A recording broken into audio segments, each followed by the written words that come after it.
Ridin Steel is brought to you in part by Ray Labby & Sons Incorporated in Brunswick, a family-owned construction company servicing the Mid-Coast area since 1955. Northern Energy Services LLC of Maine, your locally owned business for residential energy audits, insulation, air sealing, and performance upgrades. For all your home energy needs, it's Northern Energy Services.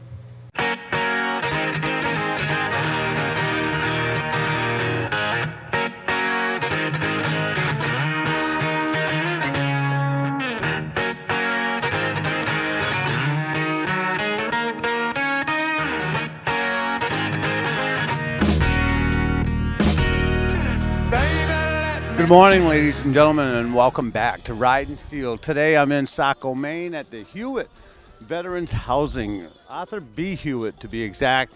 What do you know about this place? I know that they're pretty much strictly donation, I believe. So they help a lot of veterans. They have, I believe, 10 residents here and 8 residents in the other location. That's in Biddeford on West Street. And they do a fantastic job of helping homeless veterans get back on their feet. Great. We'll learn more about that when we come back, folks. We'll be interviewing the president of Rolling Thunder, Tim DaCosta. And I'm thinking, Ev, that you should probably do that interview with me. What do you think? I think I should, too. All right. So stay tuned, folks. We'll be right back.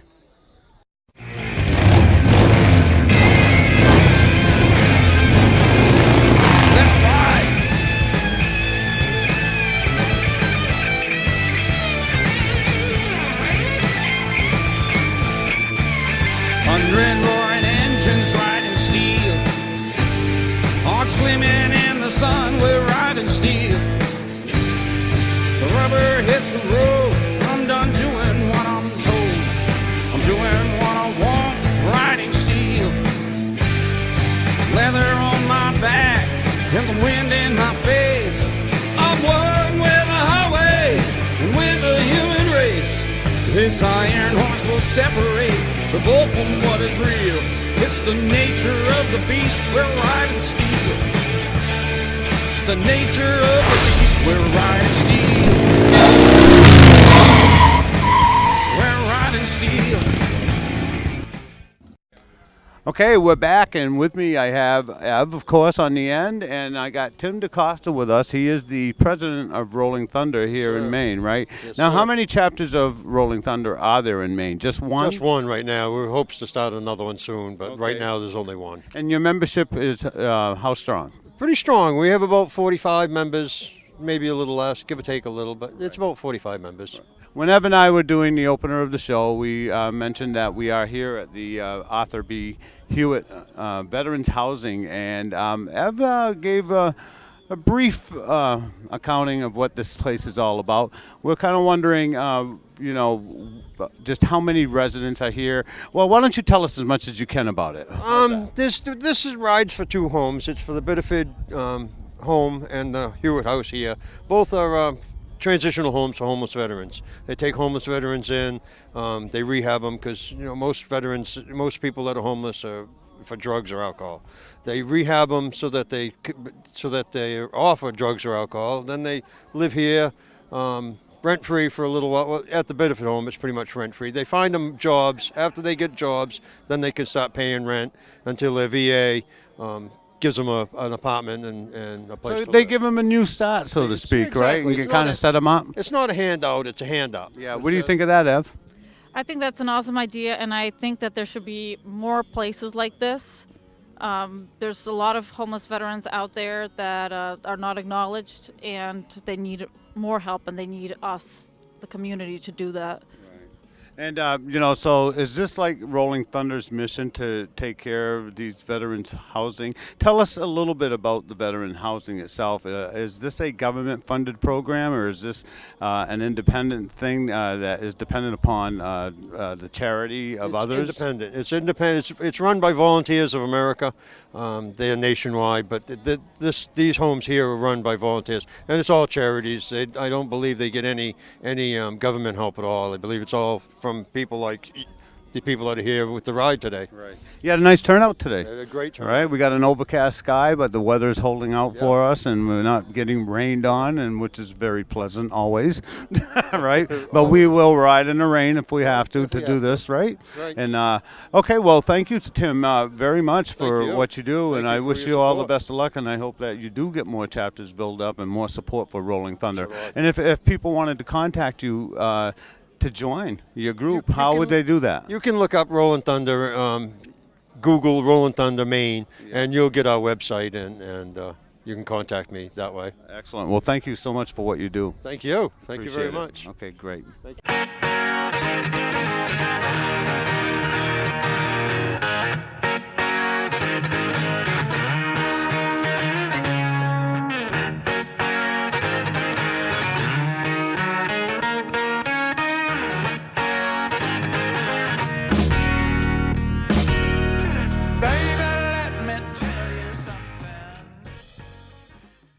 Hi, it's Ev Skiba. You know me as Iron Girl with Riding Steel. We're back at the Hewitt House, and this is Mike, who is the director, correct? I am, yes. And Mike, tell us how many veterans are there in need, approximately, of help, like what you guys do? Well, we have a program here and a program in Biddeford, the Veterans Career House. Here at the Arthur B. Hewitt House, we are a co-ed facility for veterans who are experiencing homelessness. We can house 10 vets here. They're efficiency apartments. They stay with us for up to 2 years. And if they have no money, they don't pay program fees. If they make money, then they pay up to 30% of their income, with the max limit being $379. At the facility in Biddeford, it's an all-male facility that focuses on employment. Both facilities focuses on getting the veterans housed in permanent, safe, affordable housing, as well as making sure they're getting connected with other veteran service organizations that might be able to help them with the needs that we can't. So right now we have 18 vets between both facilities, but the need is great in New England alone. We don't just take vets from Maine, we take them from New Hampshire, Vermont, as far as Massachusetts, even upstate New York. And how long have you guys been open? The Arthur B. Hewitt House has been open since 2010. We opened in November of 2010, and we took over at the Veterans Career House about a year and a half before that. So altogether, we've been open not too long, but long enough where we've established a name for ourselves. Okay. And do you know how many veterans approximately you guys helped over that time? I would say, but since I've been the program, overseeing the program, which was in 2011, I'd say we've helped at least between 50 to 75 vets between both programs get permanently housed. Okay, and you guys operate strictly from donations, is that correct? Well, we're funded in part by the VA. They give us a per diem rate, so every full bed that we have for the vets here at the facility that's filled by a vet, then we get a per diem rate from the VA. But our donations from the public and grants are what really keeps us going. Public and private donations are huge. So the folks who have donated and the people that want to donate, you can go on www.voanne.org and look up Veteran Services and click the donate button. Or if you're interested in coming to do a tour here at the Arthur B. Hewitt House or at the Veterans Career House, feel free. We're located at 335 Lincoln Street in Saco, Maine, right behind the Kimball Health Center. I can't say thank you enough to the public and all the groups that came out today. They don't only show their support through donations throughout the year. They come to events like this. They look us up and help us out. They send in mail donations if coming down isn't something they can do. And we don't only take money, we take contributions of clothes, food, hygiene products, or just coming in and spending time with the vets. So we're very fortunate that the public as a whole and the groups that we have seen here today have been so good to us. Now, if a veteran would want help from you guys, Yep. how would they approach it? Do they also go on the website? Do they come in personally? What's the process? Well, the process is multifaceted. They could either go on our website, they could call us at 571-4314, or they could give us a call at our main office in Brunswick, which is 373-1140, and they would hook them up. You could go to any vet center or any CBOC that the VA has in your town to ask about us, we do work close with the VA. They have a homeless program coordinator by the name of Susie Whittington, who is very familiar with us, and she would hook them up with us to get them referred, start the application process, and interviewed. Well, thank you very much, Mike, for all the information, and thank you for your service. Thank you. Mike is also a veteran, correct? Yes, 4 years in the Marine Corps and currently in the Maine Army National Guard since 2007. Well, thank you very much, Mike. Thank you for your support. Thank you, everyone, for watching Riding Steel. We'll be right back.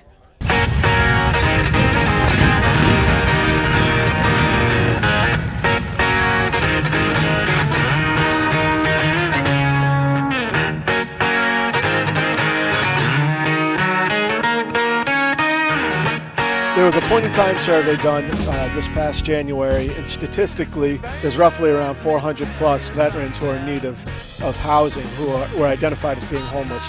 One of the precursors to coming to my programs is you must be a homeless veteran.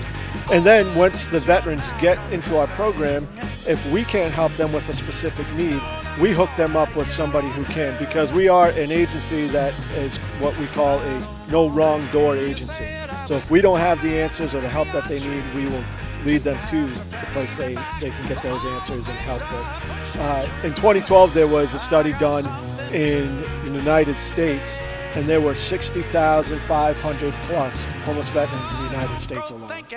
The veterans who come to us, if they come to us, they're homeless, then if we don't have a bed available for them, there are other agencies that have grant per diem programs that we could call up and say, hey, we have a vet here who is looking to be housed. You have a bed open. If they don't, then we put them on a wait list. And if they're not looking for housing, maybe they just need help with their medications, or maybe they have some mental health needs that are not being addressed, then what we will do is we will put them in line with their local CBOC and vet center. CBOC being a clinical-based outpatient clinic for the VA. And then what will happen is they will then get them on the radar and get them their needs met that they have. Now, a lot of people think, okay, these men and women join the military is funded, they should be set, they should be having the help, and I feel like that is not really the case. It's not. I think there's a misconception, and it might be from a lack of education on all of our part, that when you are in the military, everything is taken care of. You have your meals, and your housing paid for. But once you leave the military, your needs might not be addressed, and you might not know where to go because it's not as organized and put together as the military is. So what ends up happening is, due to not having enough money, or maybe they had enough money and they've seen combat, what we've seen statistically is the way that they've dealt with the horrors of war or the ghosts of war, or just coming back from war, is drinking or taking their prescription medication not as prescribed. And that's a downward spiral because the families don't know how to deal with that. And once the families don't know how to deal with that, the unit falls apart. And then we get divorces and people getting kicked out of their houses and needing to leave because their families can't deal with it anymore. And that's where we find them, is when they've hit rock bottom. And not all of them have hit rock bottom. Some can ask for help. But we offer a hand up, not a hand out. So, and they see that and they take advantage of it. So there is that misconception that all vets who leave the military are taken care of, and I'm here to tell you that that's not the case. There's a lot of other factors that play into this.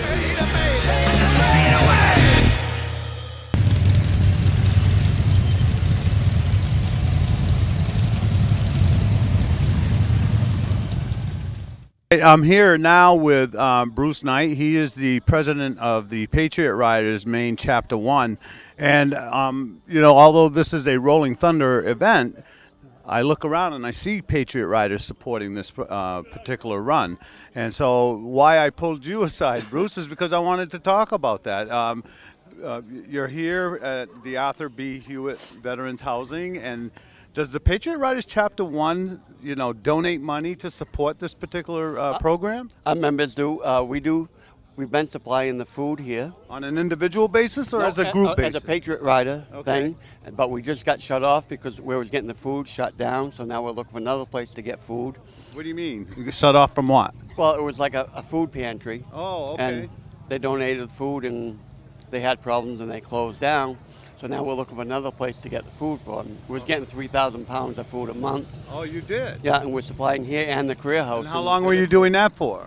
Been doing it for a couple of years. A couple of years. So you've been the one supplying this place with food. Is that what you're saying? Yes. Yeah. Wow. Or supplementing it. Supplementing it. All right. Yeah, and then Were when- you aware of that, Ev? Yes, I was. Did you get that memo at the meeting? Absolutely. I've donated quite a bit myself, so it is awesome that people do bring a lot of food. I mean, sometimes you need help distributing it because we do gather quite a bit. And then when these veterans get moved out of here to get an apartment, we furnish the furniture for them and deliver it to them. And which brings me to the group of the Chapter 3 group out of Bangor. I learned today that they have a storage facility, I believe, that they're gathering furniture in, and I think a food pantry also that they're starting up there. So is this something that branches out from Chapter 1 that the other we started two it. chapters begin to, they look at take what we do. take the cue on that, so to speak? Yeah, they've been looking at what we do and trying to do the same thing because we've gotten a lot of publicity, helped a lot of veterans. So far this year, we've already helped 19 veterans into housing. Right. Nice. What do you mean? They got their own place or here? No, their own place, and we furnish it, and we give them food gift cards to start out with. That's And awesome. we give them utensils and pots and pans, dishes, and Right. And you work very closely with the Wounded Heroes Program of Maine also, right? We do. There's so many veterans groups here. I just spoke with a man who had to leave for a funeral who was from another veterans group. And what other veterans groups are being represented here? Combat veterans? combat veterans are here. Yeah. I'm not sure of all the other groups that are. Now, do the combat place. veterans donate and help support Rolling Thunder's efforts here or Patriot Riders' efforts? Do you guys work in collaboration at all? No, they support us. I mean, they come on our rides and make the donations Yeah. and that. Right. Yeah.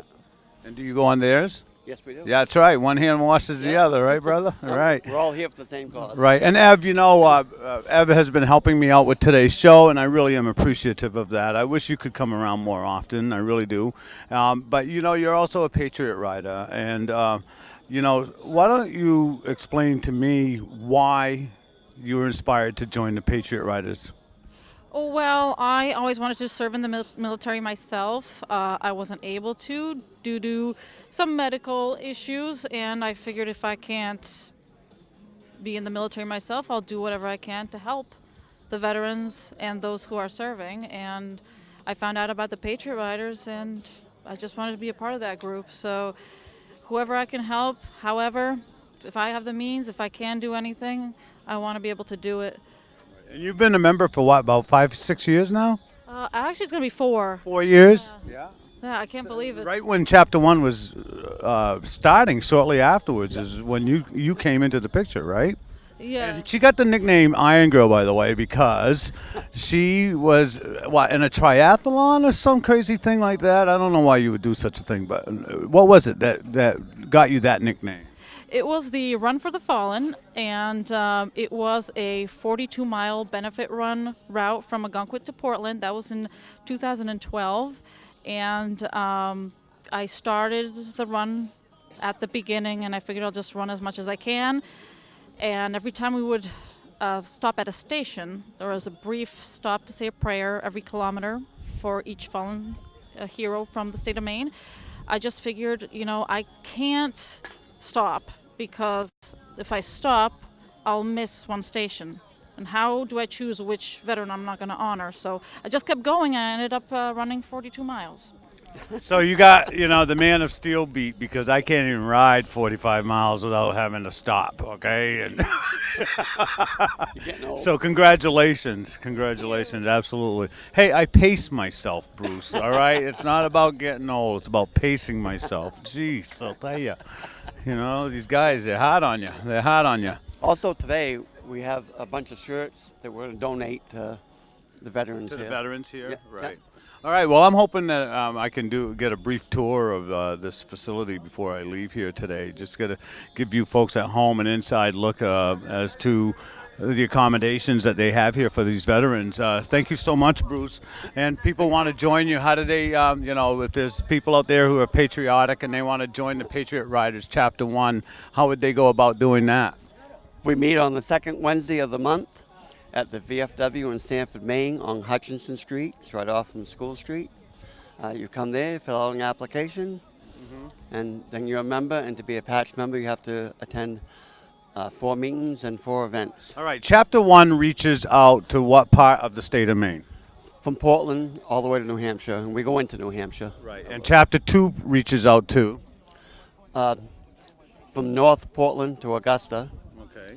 And then Chapter 3 is Augusta up to Bangor. And right. So Maine is a pretty big state, and there may be other people interested in joining the Patriot Riders, but they can't come all the way down to Sanford or come all the way up to Sanford or wherever they're from. And how would they go about starting a new chapter? They can get a hold of myself, and I can hook them up with the proper way of going about it. Excellent, excellent. Thank you so much, Bruce. I really appreciate you taking a few minutes with us, and your input was awesome. I really appreciate what all you've done for us as well. So now let's see if we can't get a look on the inside, huh? Oh, yeah. All right. Okay, I'm here with Mike. We're going to go in, and he's going to give us a brief tour of the facility here, right? Okay. Yeah, so welcome to the Arthur B. Hewitt House. This is owned and operated by Volunteers of America, funded in part by grant per diem funds through the VA, and then the rest from private and public contributions and grants. All right, show us around. Yeah. So, this is the entryway to the Arthur B. Hewitt House. This is Arthur Skip B. Hewitt. He was a veteran. He was alive from 1936 to 2010. And his mantra was to quietly do what is right, regardless of whether others notice. It's the day-by-day acts of kindness that change the world, and that's what we're trying to do here, is change the world one vet at a time. So it's a 10-bed facility, and it's the only co-ed facility in the state of Maine for vets who are experiencing homelessness. So here we have the Rolling Thunder Chapter 1 Maine Community Room. This was named after Rolling Thunder Chapter 1 due to all their love and support that they have given to us over the years consistently, and we felt it was only right. This is where we have meetings and events, and we also invite other groups to come in and hold their meetings here, such as the American Legion. We have a fully available stove, fridge, microwave, so if people want to cook here and have meals like we do during the holidays, we encourage that as well. And that brings the community in, so the vets get to know who their community are, and the community gets to know who their vets are. So I'm here in Ken Darby's office. Ken Darby is the case manager here at the Arthur B. Hewitt House. Each facility has a case manager who works here Monday through Friday, and I'd like to say it's set hours, but it's not, because it's based off of the vet's needs. And Ken is the frontline staff. He's the one that helps the vets with everything from getting doctor's appointments set up, transportation, housing is the biggest one, because that's what we're trying to do here, is get the vets permanently housed, as this is transitional. So he works on with them in setting up an individual support plan, and the goals in those plans usually focus around employment, housing, medication, mental health, or spiritual needs.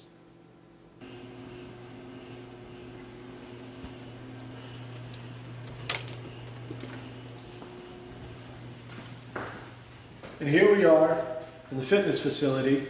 We were fortunate enough to get funding from the Major League Baseball Players Foundation, $20,000 donation, to be able to buy the equipment that you see here today. And then Rolling Thunder actually donated more money so we could get cable TV in here, as well as an air conditioner, so it could be a comfortable workout room. The folks that we bought the equipment from actually worked with their flooring vendor, who donated the flooring that we have in here. We believe that exercise is important. It's not just important to the body, but also the mind and the spiritual well-being and emotional well-being of the vets. So they are welcome to work out here anytime that they want, between the hours of 8 a.m. to 10 p.m. And we highly encourage it, with my staff and I actually using this facility as well. So this fitness facility room was named after a resident of ours, Michael Wells, who this ride is actually named after. Michael was a veteran who resided here at the Hewitt House and unfortunately passed away the day after Christmas in 2011. So this is the laundry room. We believe that being clean of body helps with being clean of mind, and you need to meet people's needs at the basest form. We don't charge for them to use the facility here to clean their clothes. And most times, even the larger soap that comes in is through a donation from people like yourself who are just looking to give in any way they can. So we happily take those. And it helps the vet to feel like this is actually home.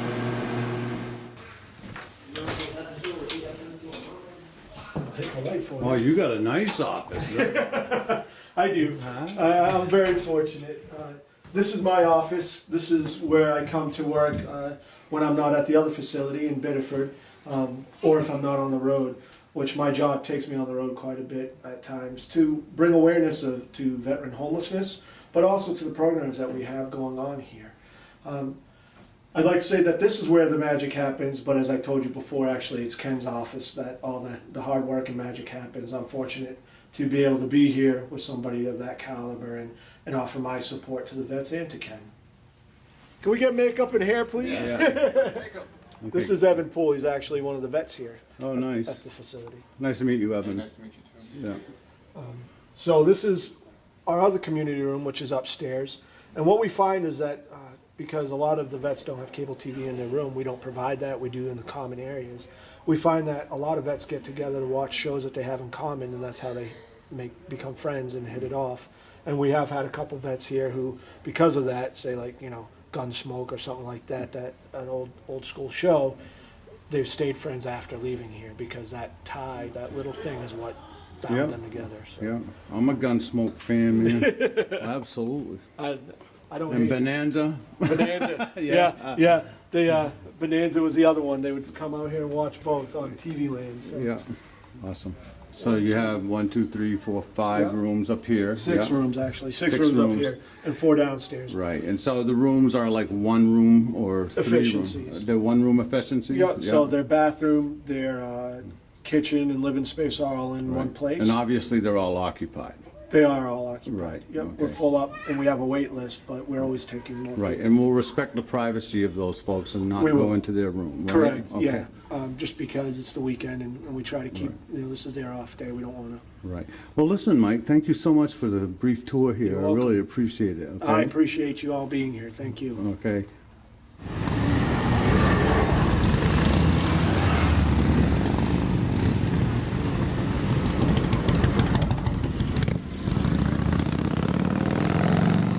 Okay, this show is coming near its closure here, and with me again is Ev, and you know, the ride was awesome today, don't you think? Oh yes, it was amazing, and we had sun. The rain held off.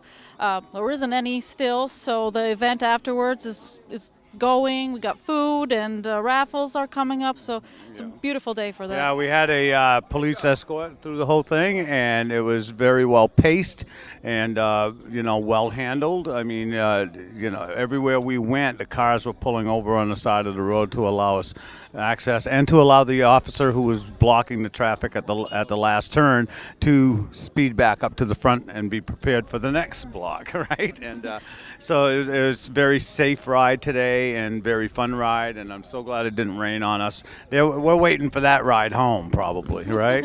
Well, that's probably what's going to happen, but I did want to mention too that even if you don't have a motorcycle, you could come to the event afterwards, donate, have some food, and find out more about what we do at these events. Thank you for throwing that in, because that's usually what I like to throw out there to the people watching the show.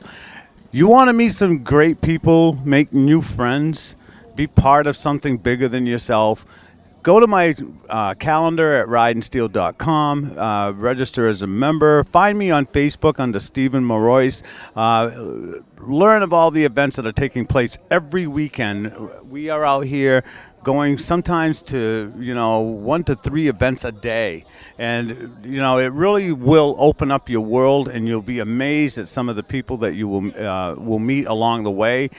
They are very compassionate, helpful kinds of people, and they're the best kinds of friends to have. They really are. And so, you know, once again, I want to say thank you for watching Ridin' Steel. Ridin' Steel is brought to you in part by Looking for a meaningful career in the construction industry with a long-standing and reputable company? Ray Labby & Sons in Brunswick is now hiring for full-time and seasonal positions. Join an industry leader who offers excellent benefits, competitive compensation, and opportunities for career growth. Named the Brunswick Downtown Association's Business of the Year, call Ray Labby & Sons Incorporated, 725-7336. Northern Energy Services LLC of Maine, your locally owned business for residential energy audits, insulation, air sealing, and performance upgrades. For all your home energy needs, it's Northern Energy Services.